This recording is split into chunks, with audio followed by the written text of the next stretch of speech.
भाई डरेगा वो ना जो चुनाव लड़ने के बाद यहाँ एक दिन न दिखाई दिया हो। धर्मेंद्र यादव से पूछिएगा, फिर मिलेंगे तो पूछिएगा।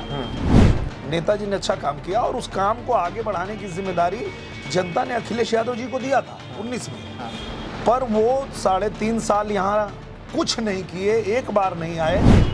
हम यहीं रहते हैं, यहाँ रह के अपनी फिल्म भी बनाते हैं और जनता का काम भी करते हैं, चाहे हारे चाहे जीते। ये फर्क नहीं पड़ता कि जीते हैं तो ही काम करेंगे। हम हार गए थे तो भी यहीं से बैठे थे, अपनी फिल्म भी बना रहे थे। कि जो अखिलेश यादव जी है, अगर वो अपने पिताजी की बात सुने होते सदन में, स्वर्गीय नेताजी ने सदन में कहा कि प्रधानमंत्री नरेंद्र मोदी जी सबको साथ लेके चलने वाले प्रधानमंत्री हैं, तो हम तो चाहते हैं कि आप ही फिर प्रधानमंत्री बने। प्रधानमंत्री जी की तेज रफ्तार से जो ट्रेन चल रही है, बुलेट ट्रेन चल रही है, उसके सामने ये खड़े हो रहे हैं कि हम रोकेंगे। भाई रोकोगे कि क्या होगा, देखो समय बताएगा। धर्मेंद्र जी तो बाहर हो गए, वो तो लड़ाई से ही बाहर है। लेकिन जो ये इतना कॉन्फिडेंस से क्यों कह रहे हैं लड़ाई से बाहर? आप उन्हीं से पूछिए ना, वो लड़ाई से बाहर जा चुके हैं। आजमगढ़ में धर्मेंद्र नहीं हारेंगे, कन्नौज में अखिलेश यादव नहीं हारेंगे, तब तक इनको पूरे देश में कोई यादव दिखेगा ही नहीं। कलाकार जो है वो ईश्वर का वरदान है, ये हमारे महाराज जी की सोच है। योगी आदित्यनाथ बिल्कुल। कांग्रेस जो है उतनी सीटों पे लड़ ही नहीं रहा है जितने में सरकार बनाया जा सके, तो पहले ही हार चुका है। उसको तो मालूम ही है कि हम नहीं आ रहे हैं। आ तो रहे हैं मोदी जी। जो आजमगढ़ की जनता है वो तय करेगी कि उनको भगोड़ा नेता चाहिए या यहाँ रह के काम करने वाला चाहिए। ये तय जनता को करना है। कमल का बटन दबाएंगे, 400 सीट जीत कर 24 में फिर मोदी ही आएंगे। नमस्कार, स्वागत है आप सभी का एनएफ न्यूज पर। मैं हूं आपके साथ रोहित और इस वक्त मैं लोकसभा चुनाव को कवर करने के लिए अलग अलग लोकसभा सीटों पर पहुंच रहा हूं और इसी कड़ी में उत्तर प्रदेश के आजमगढ़ में हूं। और आजमगढ़ इस वक्त बेहद दिलचस्प है क्योंकि केवल 1.5 साल सांसदी करने वाले बीजेपी से दिनेश लाल यादव निरहुआ एक बार फिर से मैदान में हैं। वहीं दूसरी तरफ सपा ने धर्मेंद्र यादव को यहां पर भेज दिया है। बाकी आपको पता है बीजेपी कह रही है कि अब की बार 400 पार और उत्तर प्रदेश में 80 की 80। तमाम मुद्दों पर बातचीत करेंगे क्योंकि हमारे साथ इस वक्त सांसद आजमगढ़ दिनेश लाल यादव निरहुआ मौजूद है। सर बहुत बहुत स्वागत है एनएफ न्यूज। बहुत बहुत धन्यवाद आपका। पहला सवाल मेरा आपसे यही, 1.5 साल में ऐसा क्या किया कि आप जनता के बीच दोबारा टिकट लेकर पहुंच रहे हैं? 1.5 साल में हम लोगों ने वो किया जो यहाँ पहले कोई कर नहीं पाया, क्योंकि आजमगढ़ में लंबे समय से मांग थी कि गोरखपुर, आजमगढ़ और बनारस को सीधी रेल लाइन से जोड़ा जाए। और ये आजादी के बाद से ही मांग थी, आज तक उसको कोई नहीं कर पाया था।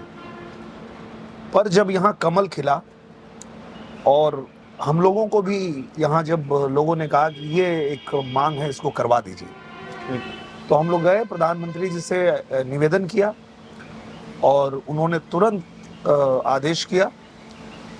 और मैं जा कर के मिला अपने रेल मंत्री जी से, माननीय अश्विनी वैष्णव जी से जी, और पास हो गया। तो फिर अब की बार 400 पार, उत्तर प्रदेश 80 की 80 नजर आ रहा है या फिर केवल आ रहा है? 100% आ रहा है, 400 पार हो रहा है। उसका कारण ये है कि आप देखेंगे कि ये जो 2024 का चुनाव हो रहा है, ये सरकार बनाने के लिए हम लोग लड़ रहे हैं और जनता भी तैयार है कि जो प्रधानमंत्री जी 2014 से लेके 2024 तक उन्होंने जिस तरह से भारत को मजबूत किया है, अपने किसानों का, गरीबों का, युवाओं का, सबका ध्यान रखा है, वही प्रधानमंत्री जी फिर से बने ताकि हमारा देश भी मजबूत हो और हर नागरिक भी मजबूत हो। और इसलिए जनता ही कह रही है कि हम भी बूथ पे जाएंगे, कमल का बटन दबाएंगे और 400 सीट जीतकर 24 में फिर मोदी ही आएंगे। लेकिन 14 में यहाँ से मुलायम सिंह यादव जीतते हैं, 19 में अखिलेश यादव जीतते हैं जी। जब वो सीट छोड़ते हैं उपचुनाव होता है, फिर आप जीतते हैं। अब की धर्मेंद्र यादव आए हैं, कल मुलाकात हुई, बातचीत भी हुई, कह रहे हैं कि अब 400 पार का जो नारा लगा रहे थे अब वो दब गया है, अब नहीं बोल रहे हैं उनके नेता? नहीं, कहाँ अब दब उनको गया? डर लग रहा है आजमगढ़ में भी, अब डर लग रहा है देश में भी। कहीं कोई डर नहीं लग रहा है। डर तो उनको लग रहा है, हम लोगों को क्यों डर लगेगा? डर तो उनको लग रहा है कि वो कभी कह रहे हैं कि हमको घोषित प्रत्याशी न समझा जाए, हम चाहते हैं कि अखिलेश यादव लड़े। अच्छा। तो डर तो उनको है, हम लोगों को क्या डर है भाई? डरेगा वो ना जो चुनाव लड़ने के बाद यहाँ एक दिन न दिखाई दिया हो। धर्मेंद्र यादव से पूछिएगा, फिर मिलेंगे तो पूछिएगा कि 2022 में चुनाव लड़े, उसके बाद आप कई दिन आजमगढ़ आए थे, तो आपको पता चलेगा जीरो। कभी दिखे नहीं, कभी आए नहीं। जनता तो कह रही है अखिलेश भी नहीं आए, मुलायम सिंह यादव भी नहीं आते थे। तो इसीलिए तो फिर 22 में जनता ने तय कर लिया कि जब इन लोगों को आना ही नहीं है तो इनको जिताने से फायदा क्या है। और यही कारण था कि हम लोगों को अवसर मिला। यहाँ का समीकरण जो है वो ऐसा है कि यहाँ बहुत टफ सीट है, लेकिन जनता ने देख लिया कि भाई हम जिसको जिताते हैं वो आता ही नहीं है, और सबसे बड़ी बात कि वो कुछ करता भी नहीं है। यहाँ 10 विधायक सपा के हैं, और आप घूम के देखिएगा उन 10 विधायकों ने यहाँ कुछ काम नहीं किया। यहाँ तक कि 40 साल से विधायक हैं, मंत्री हैं हमारे दुर्गा यादव जी, उनके गांव की सड़क भी वो नहीं बना पाते। कल उस इलाके में हम गए थे, वो सड़क भी हम बनाए इस इन्हीं 1.5 सालों में। अच्छा। तो उसके अलावा अगर आपको देखना है कि 1.5 साल में हम लोगों ने क्या क्या काम किया है, तो आप रेलवे स्टेशन जाइए, नया रेलवे स्टेशन बन रहा है, नई रेल लाइन बिछ रही है, अंतरराष्ट्रीय हवाई अड्डा बन रहा है, यहाँ सुहेल देव विश्वविद्यालय बन गया, यहाँ हरिहरपुर जाइएगा देखिएगा संगीत महाविद्यालय बन रहा है, यहाँ अटल आवासीय विद्यालय पहला बन गया इन्हीं 1.5 सालों में। 1.5 साल में जितना काम हुआ है लोग 50 साल में नहीं कर पाए। लेकिन आपको एक बात और बताता हूँ, जैसे बड़े शहरों में होता है ना रिंग रोड, इन्हीं 1.5 सालों में हम लोग गए और 1386 करोड़ रुपया लेके आ गए, और आजमगढ़ में रिंग रोड बन रहा है। लेकिन अखिलेश यादव कहते हैं कि हमने अपनी सरकारों में सब योजनाएं ला दी थी, धरातल पर ये फीता काट रहे हैं बस। वो क्या है कि शेख चिल्ली की तरह सपने देखते हो। वो कागज पे बहुत सारा योजना बनाते थे, पर उनसे पूछिए कि जो योजना आप बनाते हैं उस योजना को पूरा करने के लिए अगर आप बोलते हैं कि पूर्वांचल एक्सप्रेसवे की योजना उनकी है, तो उसके लिए जमीन खरीदना पड़ता है। वो हमारी सरकार जमीन खरीदी और हम लोगों ने उसको बनवाया। तो ये कागज वाले हैं, हवाई नेता हैं, इनका कुछ वो नहीं है।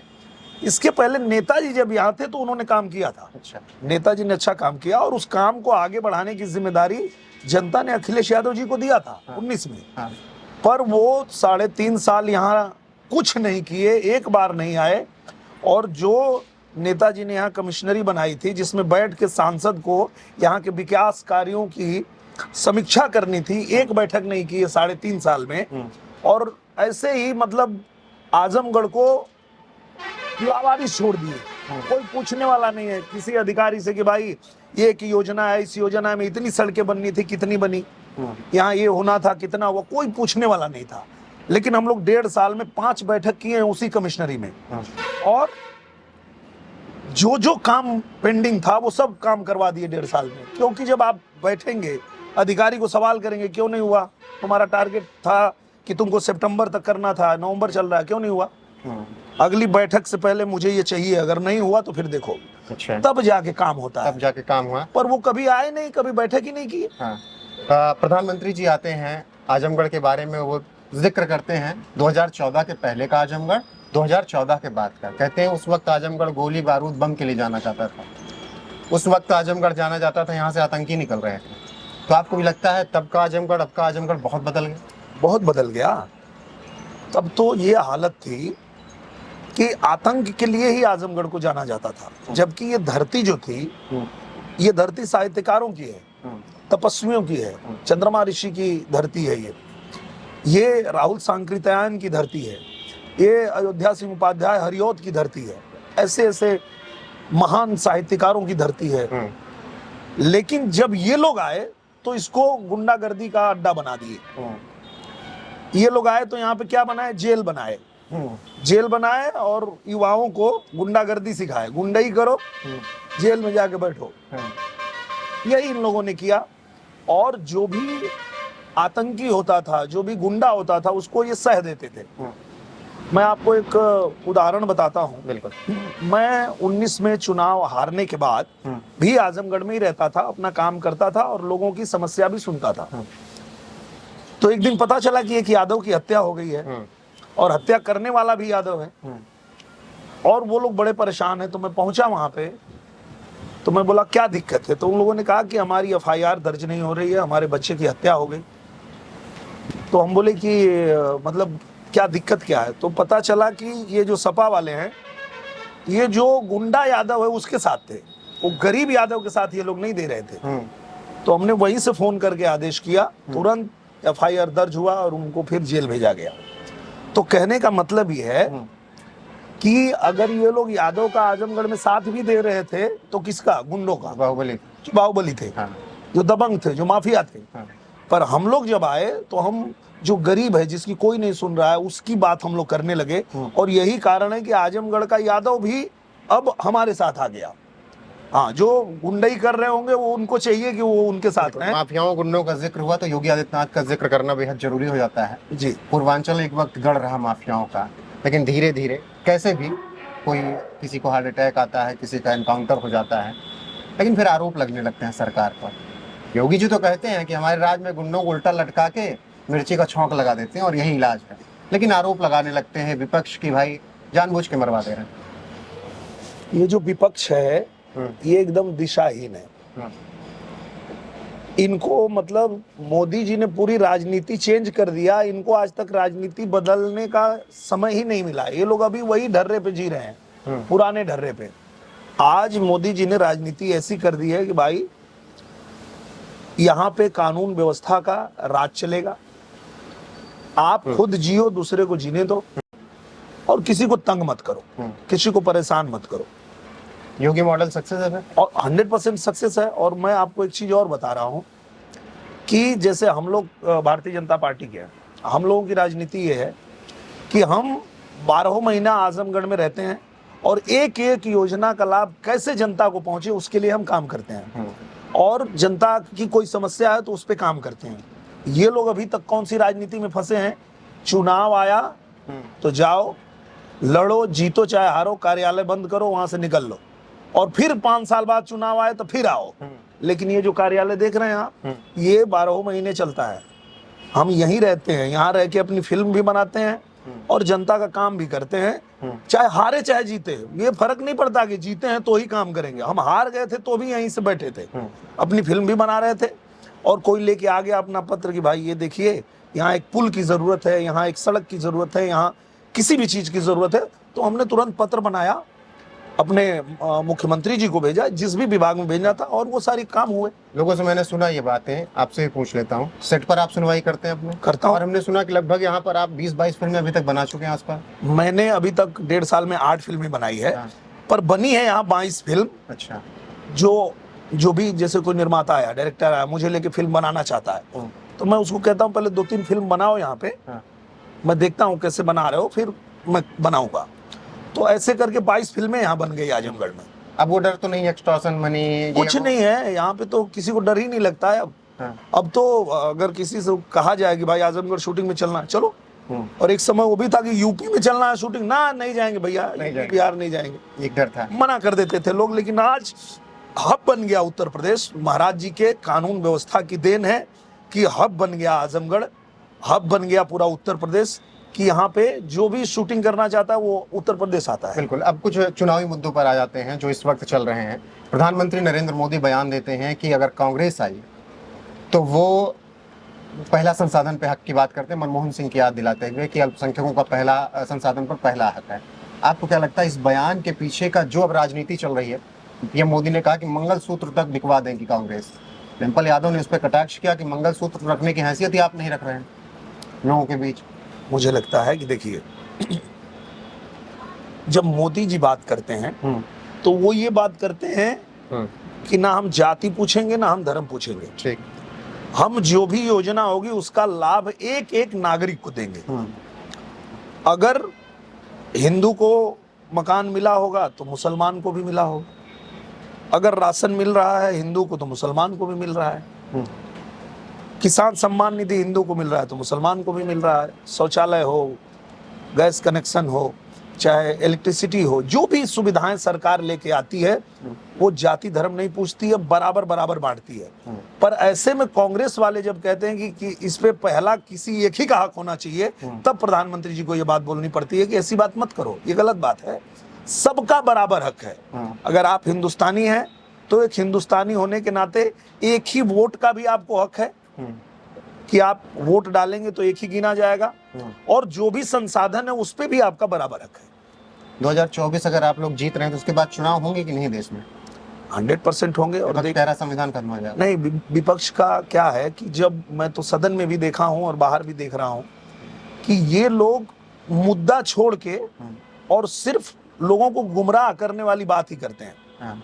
ये मुद्दा छोड़ देते हैं और कैसे पब्लिक को गुमराह किया जाए, तो ये गुमराह करने में लगे हुए हैं। मुझे लगता है कि संविधान की जो सबसे सही तरीके से सुरक्षा कर सकते हैं वो प्रधानमंत्री नरेंद्र मोदी हैं, और वो कर भी रहे हैं। आप देखिए कि आजादी के बाद पहली जो राष्ट्रपति बनना चाहिए था वो बनना चाहिए था आदिवासी समाज से, पर इन लोगों ने कभी नहीं बनाया।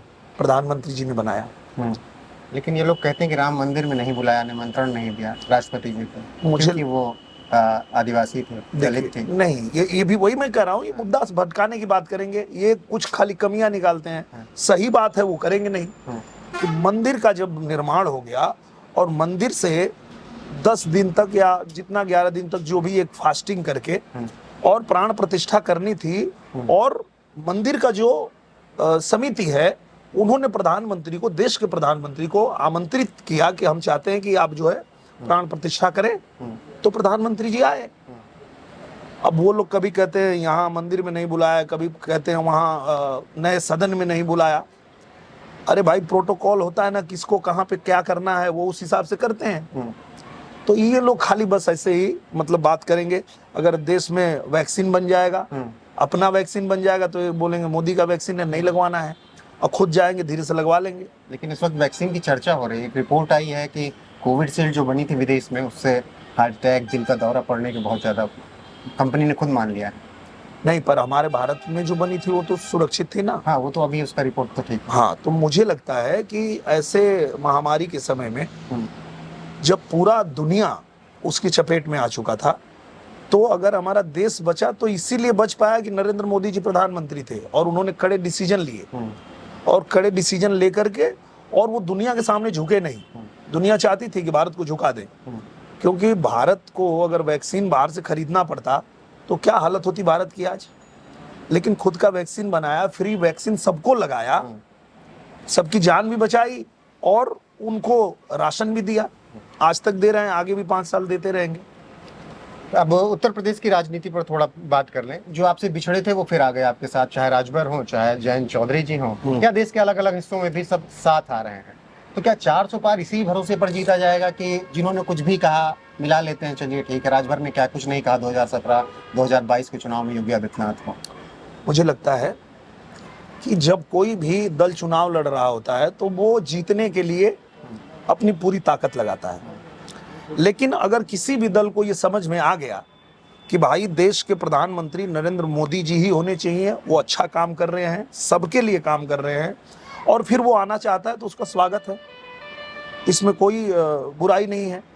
मैं तो ये भी कहता हूँ कि जो अखिलेश यादव जी है, अगर वो अपने पिताजी की बात सुने होते सदन में, स्वर्गीय नेताजी ने सदन में कहा कि प्रधानमंत्री नरेंद्र मोदी जी सबको साथ लेके चलने वाले प्रधानमंत्री हैं, तो हम तो चाहते हैं कि आप ही फिर प्रधानमंत्री बने। अच्छा। और जब उन्होंने कहा तो ये बात हमको समझ में आई, सबको समझ में आई कि भाई नेताजी भी कह रहे हैं और सब प्रधानमंत्री जी को फिर से प्रधानमंत्री बनाने के लिए लगे हैं, पर अखिलेश यादव उनको रोकने के लिए लगे हैं। उनको नेताजी की बात समझ में नहीं आई। उनको अगर समझ में आती तो वो भी, अगर उनको गठबंधन ही करना था तो वो आते एनडीए गठबंधन में कि भाई हम भी प्रधानमंत्री जी के साथ हैं।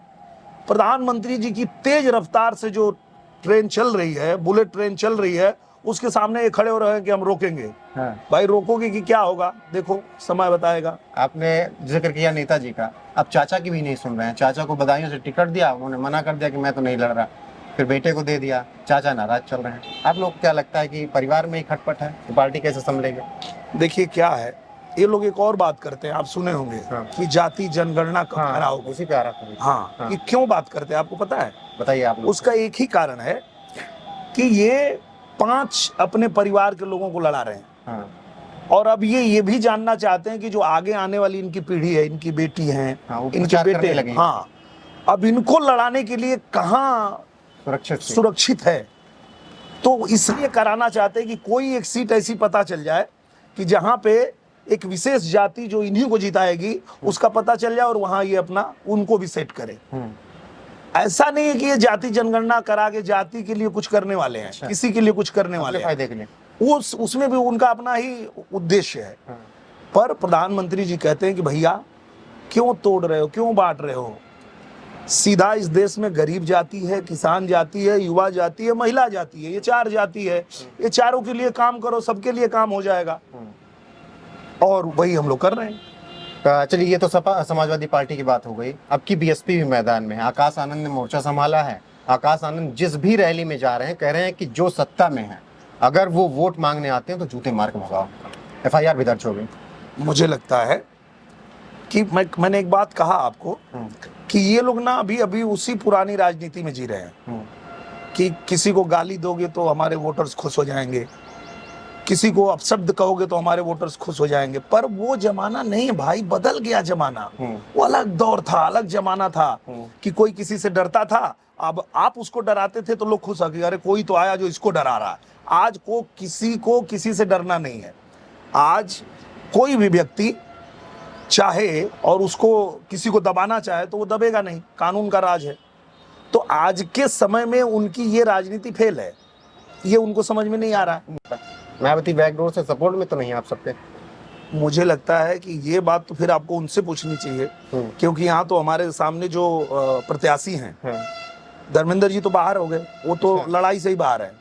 लेकिन जो ये इतना कॉन्फिडेंस से क्यों कह रहे हैं लड़ाई से बाहर? आप उन्हीं से पूछिए ना, वो लड़ाई से बाहर जा चुके हैं। वो जैसे देखिए, वो आए जब आजमगढ़, तो जनता ही ने उनसे पूछ लिया कि भैया 22 में आप चुनाव हारे थे, उसके बाद कई दिन आजमगढ़ में आए और क्या आजमगढ़ में किए? तो बोले हम आजमगढ़ में कुछ नहीं किए, हम आजमगढ़ कभी नहीं आए हैं और इसीलिए हम चाहते हैं कि अखिलेश यादव जी लड़े। तो लड़ाई के बाहर है, और लड़ाई जो देगी तो बसपा ही देगी। जो बसपा का कैंडिडेट आई हैं, कोई महिला आई हैं, तो वो लड़ाई दे रही हैं। बाकी ये तो महिलाएं और मुस्लिम भी हैं, तो उनकी लड़ाई है, उनकी टक्कर है। मैं इसीलिए पूछ रहा था, बैकडोर से कहीं खेल तो नहीं रही मायावती? नहीं, ये तो सीधे टक्कर में है। अच्छा, हाँ। तो MOI समीकरण जो बन रहा है उस हिसाब से सीधे टक्कर में है या फिर? मुझे लगता है देखिए, जो उनका MOI समीकरण था वो तो बहुत पहले खत्म हो गया। क्योंकि आज चाहे वो मुसलमान हो, चाहे वो दलित हो, सबसे ज्यादा लाभ मिला है सरकार की योजनाओं का। सबसे ज्यादा लाभार्थी हैं और वो मोदी जी की नीतियों से इतने प्रसन्न है कि वो खुद ही मोदी जी के साथ आ गए हैं। तो अब इनका वो समीकरण तो वैसे भी नहीं रहा, खत्म हो चुका है। अभी मैं कल ही था, एक गांव में गया था, तो उस गांव के जो यादव लोग थे उन्होंने कार्यक्रम कराया था। तो मैं गया और जब उनसे मिला तो उन लोगों ने कहा कि भैया हम फलाना यादव हैं, हम फलाना यादव हैं, हम फलाना यादव हैं और हम लोग आपके साथ हैं। और ये चीज मैं देख रहा हूं कि गांव-गांव में ये चीज हो रही है कि अगर मान लीजिए कोई प्रधान है, जीते हुए हैं और वो सपा के समर्थक हैं, तो दूसरा जो है पूर्व प्रधान है वो हम लोग के साथ है। तो उनका कहना ये है कि देखिए, हम लोग एक बात तो समझ गए हैं कि जब तक आजमगढ़ में धर्मेंद्र नहीं हारेंगे, कन्नौज में अखिलेश यादव नहीं हारेंगे, तब तक इनको पूरे देश में कोई यादव दिखेगा ही नहीं। अच्छा। इनको सिर्फ अपना परिवार में ही यादव दिखेगा। 5 सीट यूपी में लड़ा रहे हैं और 5 पे इनके परिवार लड़ रहा है। इनको आजमगढ़ में कोई यादव नहीं दिखता, इनको गाजीपुर में कोई यादव नहीं दिखता, पूरे पूर्वांचल में नहीं दिखता। आपसे क्या नाराजगी थी? मुझसे क्या नाराजगी है? नहीं, लगातार अखिलेश यादव बयान देते हैं। अब ऐसे बयान की मैं बोल भी नहीं सकता। हाँ, आपके जो आप काम करते थे, एक्टर रहे हैं, डांस, नाच, गाना, समाजवादी पार्टियों की तरफ से तमाम ऐसे बयान आते हैं। उसका कारण ये है कि आदमी की जो सोच होती है ना, जब वो बोलता है तो आप समझ लीजिए कि इसका व्यक्तित्व क्या है, इसकी समझ क्या है। तो जब कलाकार को लेकर के ये टिप्पणी करते हैं तो हम समझ पाते हैं कि इनकी कितनी तुच्छ और छोटी सोच है। कलाकार तो कृष्णा भगवान थे, कलाकार बांसुरी बजाते थे, नटराज भगवान नृत्य करते थे, तो हमारे भगवान शिव तांडव करते थे। तो इनकी सोच उतनी ही है। जब हम कभी महाराज जी के साथ बैठते हैं और महाराज जी जब कलाकारों के बारे में बात करते हैं तो ये कहते हैं कि देखो, कलाकार जो होता है वो ईश्वर का वरदान है। क्योंकि जब वो गाना शुरू करता है, वो संगीत की साधना करता है, तो आदमी का बड़ा से बड़ा दुख क्लेश वो भी दूर हो जाता है, शांति मिलती है, बड़ा एकदम सुकून मिलता है। इसलिए लोग गाना सुनते हैं और बहुत बड़ी बड़ी बीमारियां दूर हो जाती है। तो कहते हैं कि कलाकार जो है वो ईश्वर का वरदान है। ये हमारे महाराज जी की सोच है, योगी आदित्यनाथ। बिल्कुल। और कहीं ना कहीं जब मैं महाराज जी को मिला और मैंने कहा कि महाराज जी, एक गांव है आजमगढ़ में, हरिहरपुर, वहाँ बच्चे सब साधना करते हैं, पर वो लोग किसान। वो गांव गोद भी लिया? हाँ, आप वो गांव जरूर देखिएगा, क्योंकि मैं पूरे आजमगढ़ को वैसा ही गांव बनाना हर गांव को वैसा बनाना चाहता हूँ। और अगर 1.5 साल में बनाना शुरू किया है इतना कुछ, 5 साल में तो हर गांव को ही बना दूंगा। इसमें कोई दो राय नहीं है। तो महाराज जी आए उस गांव में और बैठे और बच्चे छोटे छोटे उनको संगीत सुनाए और महाराज जी एकदम बैठ के एकदम लीन हो गए, सुनने लगे। और उसके बाद जब जाने लगे तो बोले, यहाँ एक संगीत महाविद्यालय बनवाओ, और बन रहा है। और वहाँ जो उस गांव के बच्चे बड़े हैं जो संगीत की साधना करते थे, उनको उसी गांव में रोजगार मिल गया। अच्छा, वो वहीं टीचर बन गए। तो हम लोग ऐसे काम करते हैं। अच्छा, योगी आदित्यनाथ और आप लोगों का जिक्र हुआ तो अक्सर मैं देखता हूँ 3 लोग अगर मंच पर हैं, अलग अलग भी हैं, चाहे वो रवि किशन हो, मनोज तिवारी हो या फिर दिनेश लाल यादव निरहु हो, योगी आदित्यनाथ मतलब कुछ ना कुछ तंज आप लोगों पे जरूर कसते हैं। रवि किशन का तो उनका हमेशा चलता है हर मंच पर। क्या होता है आप लोगों के बीच में? वो नहीं, कहीं ना कहीं महाराज जी जो है वो बहुत प्यार करते हैं, बहुत आशीर्वाद देते हैं। और उसी की देन है कि जब उन्होंने देखा कि ये आजमगढ़ जो है, इसकी पहचान ही ये लोग ऐसी बना दिए, आतंक वाली बना दिए, तो उनको लगा कि नहीं, यहाँ एक कलाकार को लेके चलिए। अच्छा। और मुझे यहाँ उन्होंने अवसर दिया। हम लोग यहाँ रहते हैं, यहाँ फिल्में बनाते हैं, यहाँ देखिए संगीत महाविद्यालय बन रहा है, संगीत की पढ़ाई हो रही है, और धीरे धीरे यहाँ माहौल पूरी तरह चेंज हो चुका है। अब कुछ सवाल हैं जल्दी जल्दी। आप लोग लगातार पार्टी बढ़ाने में लगे हुए हैं। बिहार से भी आपका खासा आता रहा है। आपके सहयोगी रहे, कई फिल्में में साथ में काम की, पवन से निर्दलीय लड़ रहे हैं। आप लोगों ने कनेक्ट करने की कोशिश नहीं की? हालांकि टिकट दिया था आसनसोल से, बाद में उन्होंने मना कर दिया। नाराजगी क्या रही? आप लोग बीच में नहीं आए कि चलिए भाई मैनेज करा देते हैं? नाराज क्यों हैं? नहीं, जब मैं जीतने के बाद गया था और अपने राष्ट्रीय अध्यक्ष जी से मिला था, तो उन्होंने मुझसे पूछा कि अब आगे क्या। तो मैंने कहा कि पवन सिंह। तो मैंने कहा ठीक है, और उनको आसनसोल से टिकट दिया गया था। रवि किशन भैया ने भी उनके लिए कहा था, हमने भी कहा था। पर ये देखिए, उनका एकदम पर्सनल होना चाहिए निर्णय कि अगर वो नहीं चाहते हैं वहां से लड़ना, तो जहां से वो लड़ना चाहते हैं, अगर वहां सीट खाली नहीं है हमारी, पहले से हमारा कोई कैंडिडेट है, बड़ा कैंडिडेट है, और उसको हटाया नहीं जा सकता है, तो फिर वो निर्णय लेने के लिए आजाद हैं, वो अपने हिसाब से फिर कर सकते हैं। अभी आप लोग प्रयास कर रहे हैं कि नाराजगी दूर हो जाए? मुझे लगता है कि अब तो चुनाव घोषित होने के बाद सब अपने अपने चुनाव में लग गए। हम लोग भी अब यहाँ लग गए हैं। अब यहाँ कई नामांकन भी वापस हो रहे हैं। आप लोग तो कई जगह ऐसे ही जीत जा रहे हैं निर्विरोध। उस पर भी सवाल उठ रहे हैं कि आप लोग डरा धमका के कांग्रेसियों को नामांकन रद्द करवा दे रहे हैं, चाहे वो सूरत की बात हो, चाहे अभी कल मध्य प्रदेश की बात हो। 2 सीटें आप जीत चुके हैं। 2 जीत चुके हैं हम लोग। हाँ। और उसका कारण ये है कि विपक्ष को भी पता है कि वो कांग्रेस जो है उतनी सीटों पे लड़ ही नहीं रहा है जितने में सरकार बनाया जा सके। तो पहले ही हार चुका है, उसको तो मालूम ही है कि हम नहीं आ रहे हैं। आ तो रहे हैं मोदी जी, अब पार्टी जब कोई हताश हो जाती है तो उसके कैंडिडेट भी धीरे धीरे हताश होना शुरू हो जाते हैं, तो यही वो हताशा का उनका कारण है। ठीक है, बिहार से एक और युवा ने आपको ज्वाइन किया, आपकी पार्टी को। हम लोग ज्वाइनिंग में पहुंचे भी थे, मनीष कश्यप को मनोज तिवारी ने ज्वाइन कराया, वहाँ पर अनिल बनवरी साहब रहे, संजय मयूख साहब रहे। मनीष कश्यप के आने से बिहार में आप लोगों को एक और मजबूती मिलेगी, एक चेहरा मिल जाएगा आप लोगों को आने वाले वक्त में? 100%, क्योंकि मनीष जी को प्यार करते हैं लोग। हाँ। उनको बिना किसी कारण के, जो वहाँ राजद की सरकार थी, उन लोगों ने उनको जेल में डलवा दिया था। जाति हुई 100% जाति तो हुई थी। हाँ। और उसके बाद जब आम जनता उस बात को मान ली कि इनके साथ गलत हुआ है और उनको सपोर्ट कर रही है, तो निश्चित रूप से लोगों का समर्थन है उनके साथ। हम लोग गए थे उनके घर पे, अभी टूटी फूटी झोपड़ी है, उनकी माँ रो रही थी कि एक बर्तन नहीं था जब कुर्की हुई थी। क्या लगता है कि तेजस्वी डायरेक्ट अपना खुन्नस निकाल रहे थे किसी बात को लेकर? हाँ, खुन्नस ही निकाल रहे थे। और वो लोग यही करते हैं, उनकी राजनीति यही है। जंगल राज बना दिया वहाँ पे। मतलब आप देखो कि बिहार में, चूंकि हमारी फिल्में सबसे ज्यादा बिहार में ही चलती है, तो बिहार आना जाना होता है। वहाँ ऐसा समय था कि मतलब आप एक थिएटर से गाड़ी लेके निकले और दूसरे तक पहुंचोगे कि नहीं, इसकी कोई गारंटी नहीं थी। अच्छा। लेकिन धीरे धीरे उसमें बदलाव होना शुरू हुआ जब ये लोग हारना शुरू किए, और फिर बीच में कुछ गड़बड़ किए थे तो फिर वहां गुंडा राज चालू हो गया था।